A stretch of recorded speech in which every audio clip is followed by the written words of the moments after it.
Chamamos agora ao palco Paulo Mourinho. Paulo Mourinho, ele está por aí, não? Está sim, senhor. O Paulo Mourinho é licenciado em Psicologia Clínica, doutor em Neurociências, professor clínico de Medicina Tradicional Chinesa e Homeopatia. Ele é de Homeopatia e é uma simpatia. Nosso abraço. Ele vai andar aqui a dançar, como vocês não sabem. É uma palestra em movimento. Dinâmica. Bem-vindo. Diz para aí o meu... está aqui.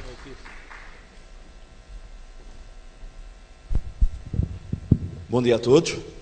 A palestra é de tal forma dinâmica que até tenho direito a um microfone à Marco Paulo. Portanto, posso andar aí de um lado para o outro.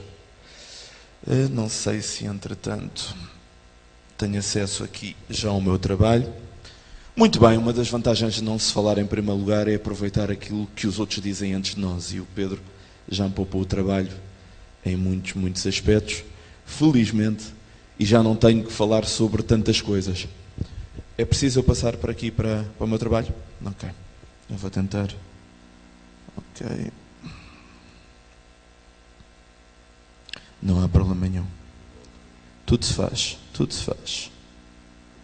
Tenho que se calhar vir aqui mesmo à página. Pensamento. Ok, está aqui, está, sim senhor. Não há problema nenhum. No problem whatsoever. Então cabe-me a mim falar sobre o pensamento. E é uma coisa interessante falar sobre o pensamento.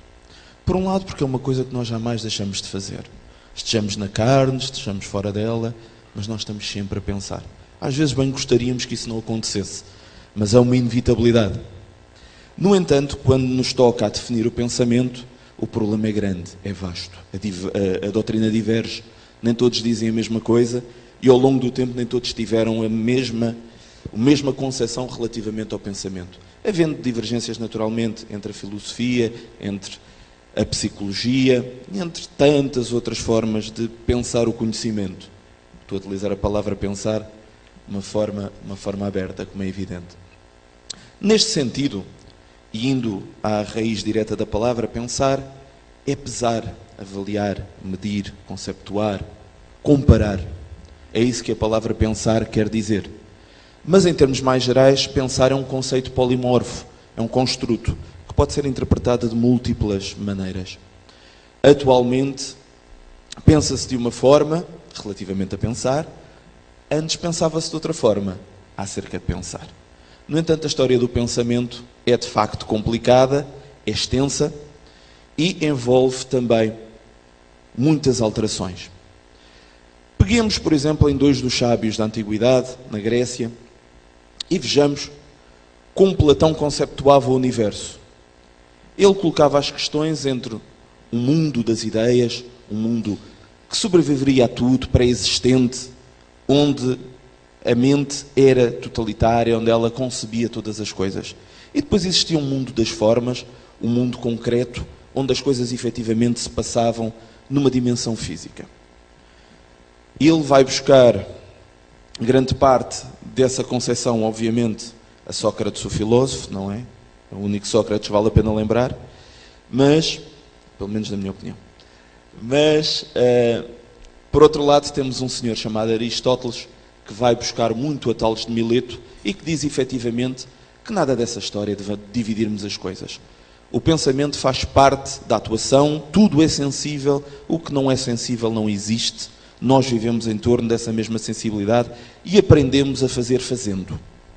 É uma ideia diferente, é uma ideia que vai influenciar a escolástica, que vai influenciar o mundo durante um largo período, sendo que tanto Platão como o nosso amigo Aristóteles vem influenciar também Tomás de Aquino e Agostinho de Hipona, o Santo Agostinho, pais fundamentais da Igreja Católica, e durante muito tempo a escolástica é dominante, dando esta ideia relativamente ao mundo do pensamento, ao mundo das ideias. Depois surge um senhor, um dos senhores mais mal compreendidos da história, um senhor chamado René Descartes, que diz, não senhor, esta história da escolástica, vamos acabar já com isto. Vamos dividir isto entre res extensa e res cogita. Portanto, res cogita o pensamento, res extensa a a parte física, a parte concretizável. Só que Descartes, na realidade, era um indivíduo muito espiritual, tremendamente espiritual. Era um indivíduo que acreditava em Deus, acreditava nos espíritos, falou muito sobre a pineal, hoje conhecida como epífise, falou muito sobre o mundo do invisível. Enfim, foi um indivíduo que, apesar de ser considerado na escola dos reducionistas, aliás, falamos muito na maneira de pensar newton-cartesiana, mas tanto Isaac Newton como René Descartes eram espiritualistas, eram indivíduos que acreditavam naquilo que está para além das formas, o que não deixa de ser interessante também para o caso. Avançando por essa história, René Descartes então divide novamente as coisas, mas depois entra a subjetividade de Nietzsche, Sigmund Freud começa a falar sobre o assunto e começamos então a ter o pensamento de uma forma cada vez mais complexa. Pensamento que vem, historicamente, de uma matriz linear e que começa a tornar-se complexa com o evoluir dos tempos. E temos então o pensamento já definido em tempos modernos por cientistas da psique, dizendo, por exemplo, como Carl Gustav Jung, que o pensamento é uma parte reflexional, uma função psicológica que efetivamente é reflexional e que se exprime de uma forma comportamental entre categorias de sim e não, verdadeiro, falso, etc, etc. Depois temos um psiquiatra chamado Antoine Jolivet, que nos diz que o pensamento é não mais do que a forma que o indivíduo tem para entender as coisas e relacioná-las entre si. Depois temos uma quantidade enorme de outros conceitos. E começamos a compreender que esta história do pensamento é vasta. E então, quando pegamos num livro como o Manual Anderson de Psicologia Cognitiva, ele dá-nos uma definição que essa é muito agradável, ajuda-nos a operacionalizar o conceito e que nos ajuda depois a entrarmos na parte do que é o pensamento também para o espiritismo. Onde é dito que o pensamento é a totalidade das funções cognitivas, extraindo os sentimentos e as volições. Portanto, o pensamento é tudo aquilo que existe em termos cognitivos. E o Pedro já falou disso há bocadinho, até quando falou da entrada do carro, etc., dos operadores cognitivos, que são tão importantes, porque as funções cognitivas servem-nos para resolvermos problemas. E resolver problemas é resolver diferenças. Portanto, nós utilizamos as nossas funções cognitivas essencialmente para resolver esses problemas. Então temos diversos tipos de pensamento que ao longo do nosso dia nos são muito úteis. Alguns deles mais algorítmicos, ou seja, seguindo uma lógica de resolução de problemas. Outros pensamentos nós temos que, não nos garantindo diretamente a resolução dos problemas, são mais rápidos e passam à frente destas coisas todas. Os chamados pensamentos heurísticos, que nos são muito úteis e que estão na base de grande parte das nossas tomadas de decisão também.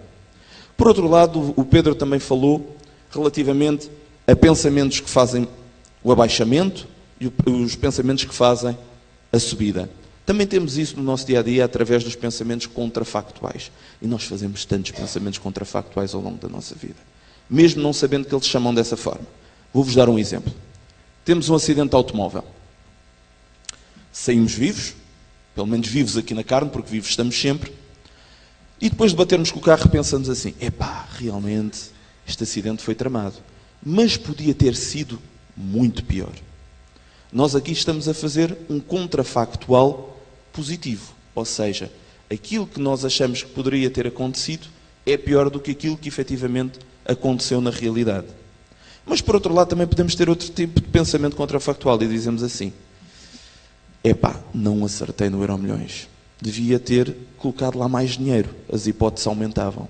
Estamos a ter outro tipo de pensamento contrafactual, onde aqui o resultado do nosso desejo é, naturalmente, bastante superior àquilo que aconteceu na realidade. Isto são coisas que nós fazemos no nosso dia-a-dia, são coisas que estão ligadas, nós avaliamos, nós percepcionamos. Parte dos nossos pensamentos também vem daquilo que nós percepcionamos através dos órgãos sensoriais. Enfim, nós não fugimos do pensamento, ele está constantemente connosco. Faz aqueles ninhos em cima da nossa cabeça, como o Pedro fez referência, e que de facto no mundo das ideias nós acabamos por tomar e por fazer as nossas próprias seleções. E é nesse interim, para também não nos perdermos demasiado, que nós também colocamos aqui mais 2 ou 3 questões. O pensamento, naturalmente, é influenciado por outras coisas, por forças às vezes muito maiores do que ele mesmo. Porque Porque relativamente ao pensamento, nós não nos podemos esquecer que o pensamento faz a ligação entre as coisas, como dizíamos há pouco. E Jesus tem uma frase extraordinária acerca de tudo isto. Onde guardas o teu tesouro, guardas o teu coração. E efetivamente os nossos pensamentos vão ao encontro dos nossos desejos, das nossas vontades, daquilo que efetivamente nós queremos na nossa vida. É para aí que nós nos direcionamos, é aí onde perdemos tempo, em lucubrações, em análises, por vezes em processos de síntese, outras vezes em processos mais vastos, mas onde efetivamente nós somos mobilizados por alguma coisa. Não é à toa que o nosso pensamento é tão influenciado também pelas emoções. As emoções, que querem dizer pôr em marcha, afetam-nos profundamente e alteram completamente os nossos raciocínios. Para terem uma ideia, um dado histórico interessante, os homens vão gostar bastante, porque é bastante belicista. As mulheres vão achar menos interessante, o que desde já é uma má escolha, porque temos aqui claramente mais mulheres do que homens. Peço desculpa, eu depois compensar-vos-ei mais à frente. Mas, quando existiu a grave crise dos mísseis de Cuba, em que nós estivemos muito próximos de deixar de habitar um mundo limpo e passarmos a ter que viver com fatos anti-radiação, houve uma série de eventos bastante interessantes que levaram a que um capitão de submarino norte-americano, na altura, qualquer comandante de submarino norte-americano tinha a possibilidade e tinha a autorização para lançar mísseis sobre o seu adversário, desde que considerasse isso necessário, envolveu-se numa grave polémica com o seu imediato. Esta história foi de alguma forma reinterpretada no cinema num filme chamado Crimson Tide, com excelentes atuações de Gene Hackman e Denzel Washington. Um filme muito interessante. E onde o comandante, mais velho, mais experiente, com uma tendência heurística muito maior, portanto não necessitava de avaliar tanto os procedimentos a ser tomados, mas tendo aquele gut feeling para efetivamente avançar na deflagração das armas nucleares, pretende que efetivamente os mísseis sejam lançados. O imediato tem um processamento mental bastante diferente. Ele é muito lógico, ele é muito racional, ele gosta de fazer todos os passos do pensamento para efetivamente chegar à solução concreta. E impede-o. Há um motim a bordo, por acaso as coisas correm bem, mas a partir de 1984, o Presidente dos Estados Unidos da América define que o único elemento autorizado para o lançamento de armas atómicas é o próprio Presidente dos Estados Unidos. Porque nenhum capitão de submarino está em condições emocionais suficientemente tranquilas e lúcidas para tomar uma decisão desta magnitude.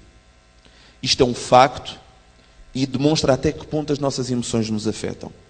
Há vários estudos, nomeadamente de Tversky e Kahneman, acerca das decisões médicas tomadas por especialistas, onde o grau de erro é elevadíssimo, que passa essencialmente por algumas âncoras cognitivas que nós temos, por alguns pensamentos heurísticos que nós tomamos, que de alguma forma também nos embaraçam o raciocínio.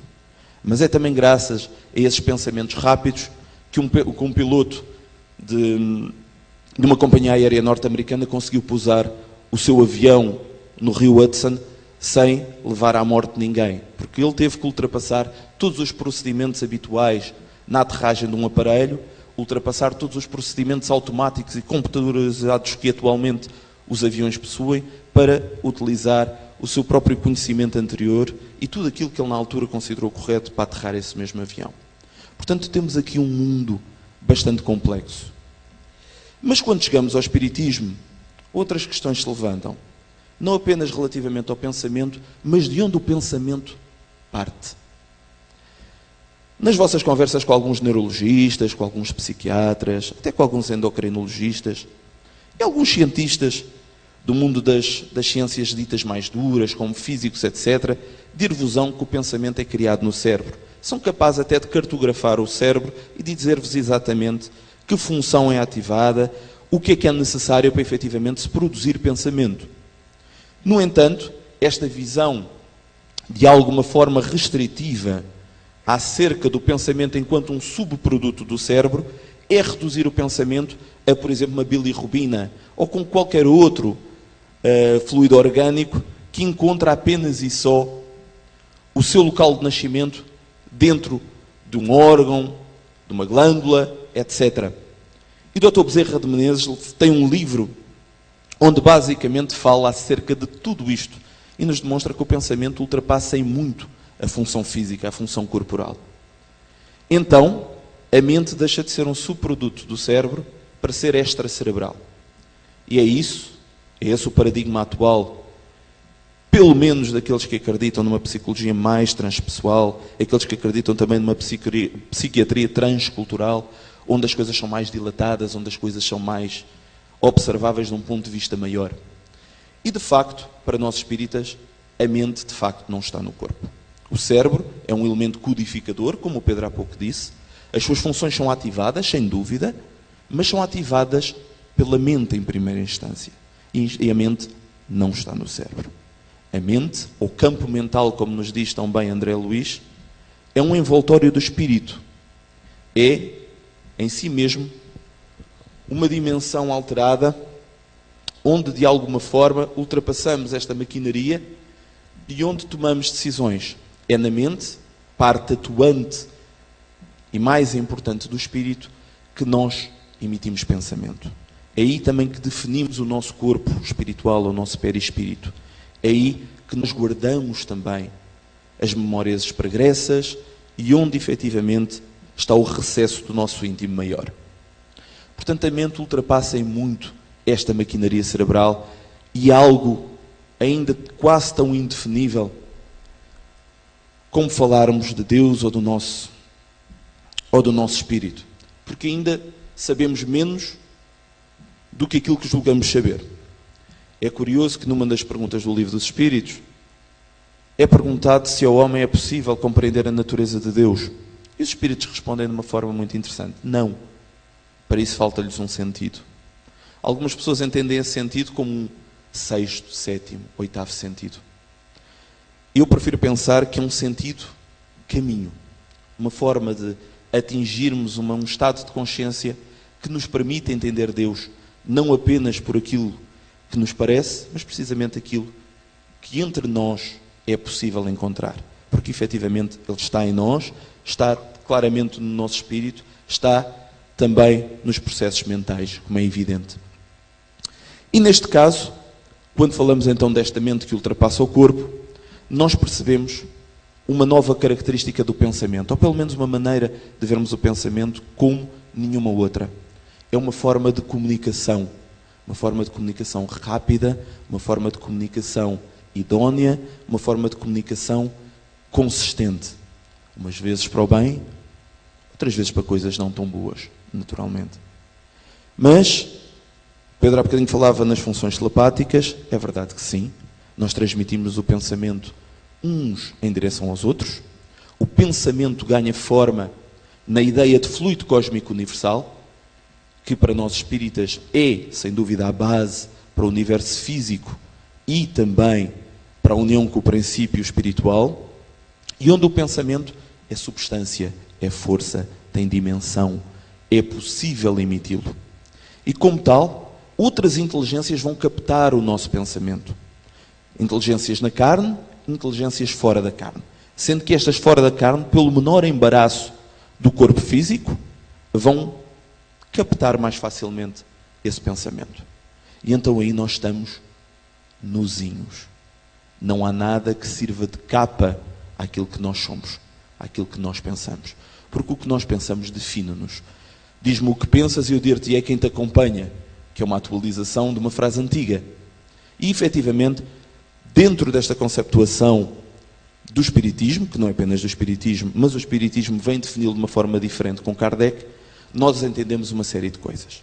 Por exemplo, se pegarem no Livro dos Espíritos, abram no livro 2, capítulo 9, onde se fala efetivamente da influência dos espíritos sobre os nossos pensamentos. E entre a pergunta 457 e a pergunta 462, vocês vão ter acesso a uma série de coisas interessantes. Que efetivamente os espíritos estão presentes e conseguem observar os nossos pensamentos, são capazes de nos influenciar frequentemente, de ordinário são eles que vos dirigem, dizem os espíritos a Kardec. Compreendemos de que esse pensamento, enquanto forma estruturante, nos permite captar também e emitir para esses outros espíritos a nossa dimensão íntima, e que de facto essa influenciação se faz de diversas maneiras. Um pensamento positivo, um pensamento de bom teor vibratório, leva-se muito acima da matéria e vai buscar o mesmo teor vibratório em espíritos que de alguma forma nos vão assessoriar, ajudar no nosso dia-a-dia, nas questões mais importantes do nosso dia-a-dia.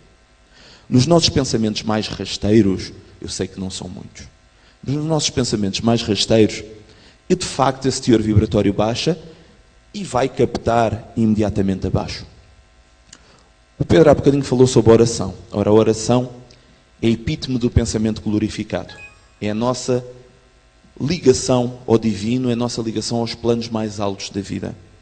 Nesse sentido, quando fazemos uma oração, atingimos o nível mais elevado do pensamento, entrando dentro do hausto divino, sendo que o universo é o pensamento de Deus, é uma forma de ideoplastia divina. E então captamo-lo de uma forma extraordinariamente intensa e contribuímos para ele da mesma forma. Portanto, nesse sentido, nós nunca nos libertaremos do resultado do nosso pensamento, do nosso desejo, da nossa vontade, daquilo que efetivamente queremos na nossa vida. Mas o pensamento também é, segundo a doutrina espírita, liberdade. Porque pegamos no terceiro livro, na parte 3 do livro dos Espíritos, e nas perguntas 832 e 833, se estiver errado alguém que me corrija, temos acesso de que o pensamento é a única forma de liberdade para o homem, onde não há restrições, onde não há embaraços, onde o homem se projeta perante todas as coisas.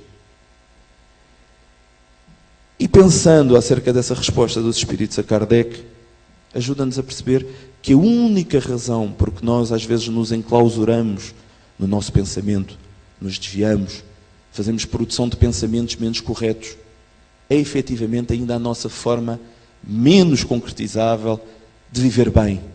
Nós ainda consideramos essencial coisas que absolutamente não são e dispensamos coisas que absolutamente são importantes. Nesse sentido,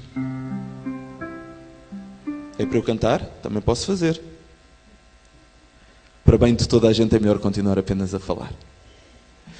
Mas nesse sentido, nós encontramos também as peias do pensamento de alguma forma ligadas às coisas que são eminentemente mais materiais. Uma das formas que desvirtuamos mais a liberdade do nosso pensamento é a forma como, de alguma forma, ruminamos em termos de coisas perfeitamente acessórias da nossa vida. Dão-se por vezes verdadeiras fixações mentais, como consequência do monoideísmo, a forma como constantemente estamos em torno da mesma coisa. Dizia-nos um espírito muito evoluído, um dos homens provavelmente mais bondosos que estiveram aqui na Terra, um médium extraordinário, chamado Eurípides Barçanulfo, o apóstolo do Triângulo Mineiro, de que todos nós somos alienados ou obsedados de 15 minutos. Porque no nosso dia-a-dia há sempre períodos em que efetivamente nós deixamos cair o nosso teor vibratório e embaraçamos a nós próprios, permitindo que espíritos também de menor valia se assessoreiem de nós ou que pelo menos coabitem com os nossos pensamentos. Porque isto também tem muito que se lhe diga.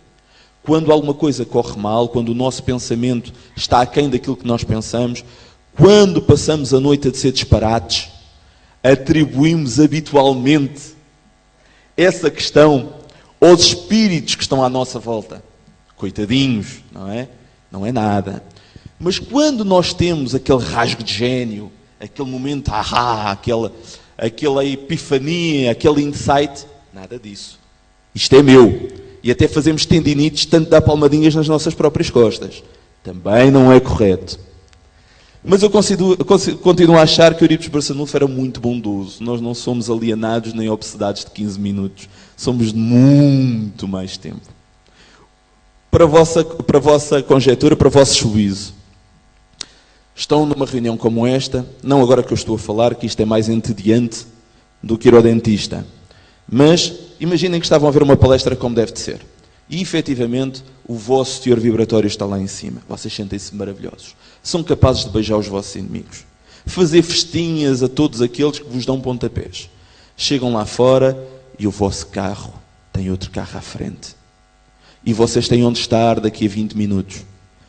Lá o pensamento cai novamente, soltam-se os impropérios, no céu vêem-se relâmpagos e vocês estão prontos para explodir. É assim o nosso psiquismo. É assim que efetivamente nós fazemos altos e baixos, pensamos e voltamos a pensar e não nos entregamos verdadeiramente a um teor vibratório mais elevado porque não pensamos nesse sentido. Entregamos o espaço mental que poderíamos utilizar de tão grandes maneiras, de maneiras tão belas, a pensamentos mais reduzidos. André Luiz diz-nos, no livro Evolução em Dois Mundos, de que nós estamos imersos num halo de vibrações, vibrações que são projetadas da mente de todos os seres. E se nós acreditamos efetivamente de que a população espiritual aqui no planeta Terra é 7 vezes superior à dos encarnados, nós podemos ter uma ideia mais ou menos grosseira acerca do campo psíquico que nos envolve.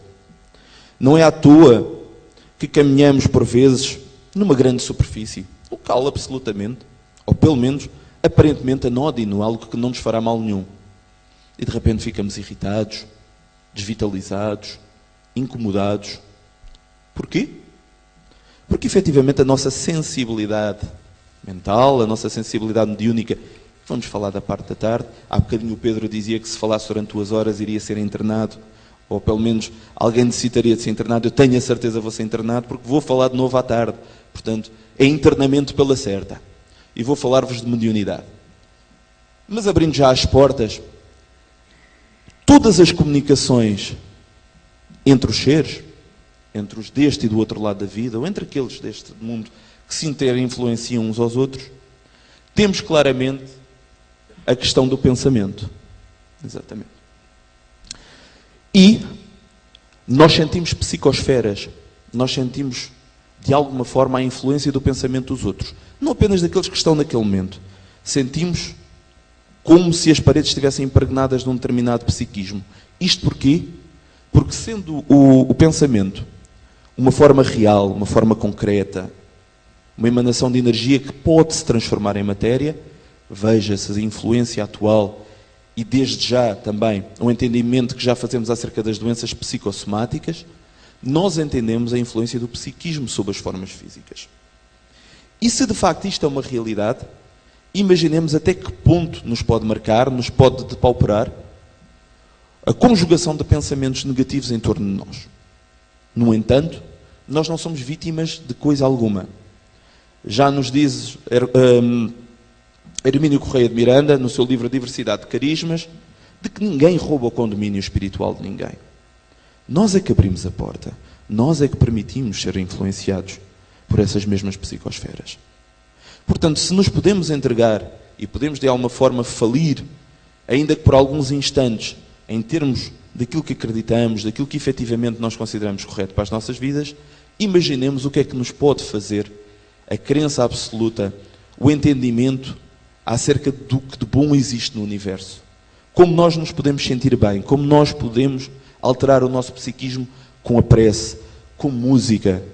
Que maravilha! Quem é que não sentiu o psiquismo alterado quando ouviu as notas que a nossa Sílvia deu há bocadinho com o Aleluia? Não é? É como se o nosso espírito por alguns instantes se lembrasse novamente do sítio de onde veio, fosse aurir de novas energias e retornasse ao corpo com a capacidade de se autocurar, com a capacidade desse mesmo pensamento ser um refrigério, ser um lenitivo para as dores da alma, para os problemas do corpo. De facto, nós não podemos deixar de pensar. É um facto. Façamos o possível para que esse pensamento seja o mais adequado para nós. Nós sabemos que atualmente 90% das camas de hospital, especialmente em saúde mental, estão vinculadas a pensamentos mórbidos. Nós sabemos que o nosso pensamento nos define, que nos dá saúde ou nos tira. Porque será que na grande maioria dos casos, quando algo de novo surge na nossa vida, o nosso primeiro pensamento é de inquietação, é um pensamento de angústia, é um pensamento negativo. Façamos os possíveis para alterar isso. Nietzsche teve uma frase fabulosa, que demonstra o entendimento que ele tinha na altura daqueles que tinham uma crença, daqueles que eram cristãos ou de qualquer outro pensamento religioso. Ele dizia que todos os católicos e cristãos que ele conhecia tinham cara triste de Sexta-feira Santa. Obviamente que Nietzsche dizia isto porque era isso que ele via. Ontem falava-se à noite de que um espírita triste é um triste espírita.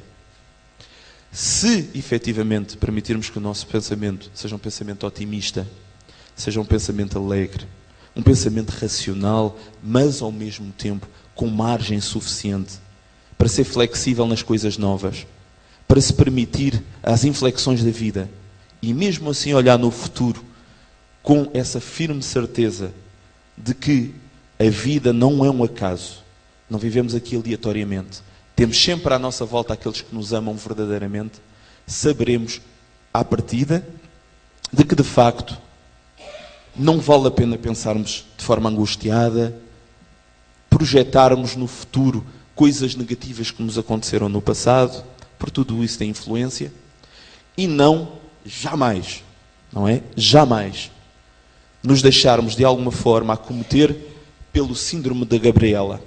Conhecem o síndrome da Gabriela? Eu nasci assim, eu vivo assim, eu vou morrer assim, Gabriela. Isto é o síndrome de Gabriela. Nós mudamos-nos todos os dias. Outro síndrome do qual também de alguma forma é bom se afasta é o síndrome do Calimero. Ninguém gosta de mim porque eu sou pequenino e preto e tenho uma casca partida na cabeça. Não pensemos assim.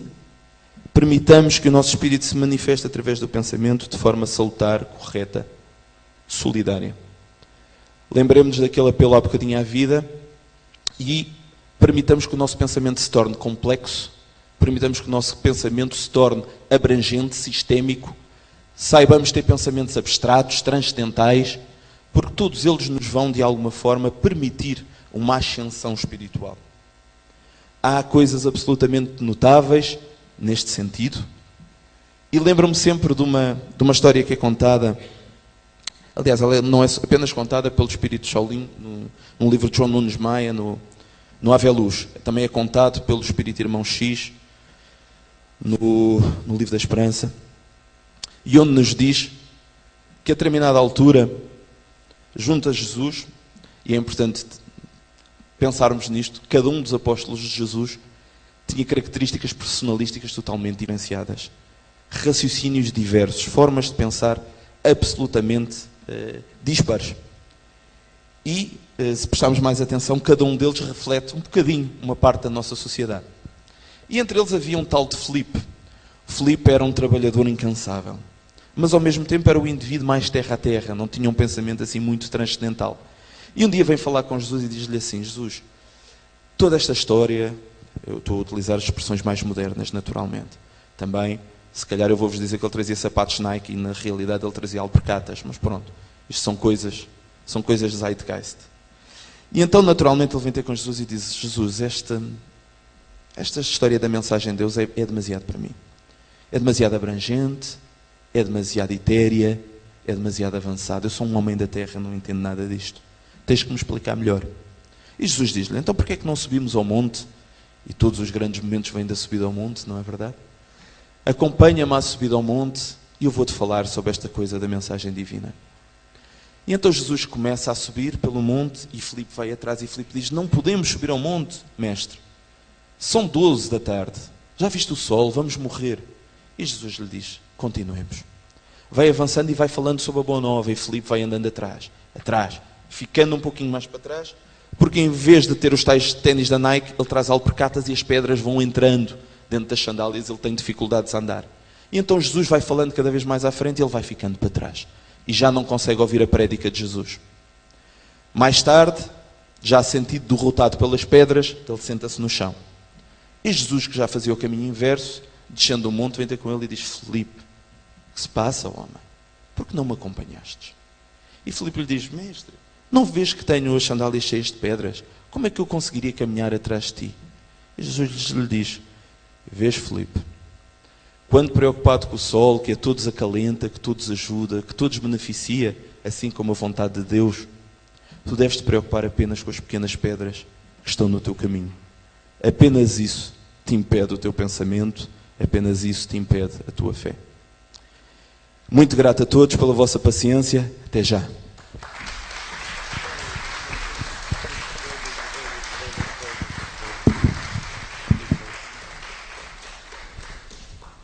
O tema foi o pensamento. Lembram-se de não há machado de corte, raiz ao pensamento, não há morte para o vento, não há morte. Mas vejamos que, porque é livre como o vento, porque é livre. Mas o pensamento livre, de facto, vai encontrar sintonias também do outro lado. Lembro-me de um livro extraordinário, tinha para uns 14 anos, que era Os Pobres, de Raul Brandão. E tem um prefácio de Guerra Junqueiro, que tomou conta do Espiritismo em Paris. E dizia que orar é o superlativo divino do cantar. Se cantar é uma coisa maravilhosa, como vimos aqui, o orar é uma coisa muito superior, superlativo divino. Quando oramos, de facto, desbravamos o universo. Dizia Herculano Pires, esta pequena coisa, grande coisa, diz que, ele dizia que Kardec paira acima da ciência. O Espiritismo realizou o toque de verdade na cultura humana. Tocou nos pontos essenciais da comprovação da realidade universal pelo homem. À medida que as ciências vão avançando, o Espiritismo tem uma modernidade sempre tão bela. Por isso, nossa gratidão. O corpo físico está, de facto, a necessitar de qualquer coisa, nem que seja de um cafezinho. Vamos fazer o intervalo e a vossa alegria agora para o convívio. Muito obrigado. Até já.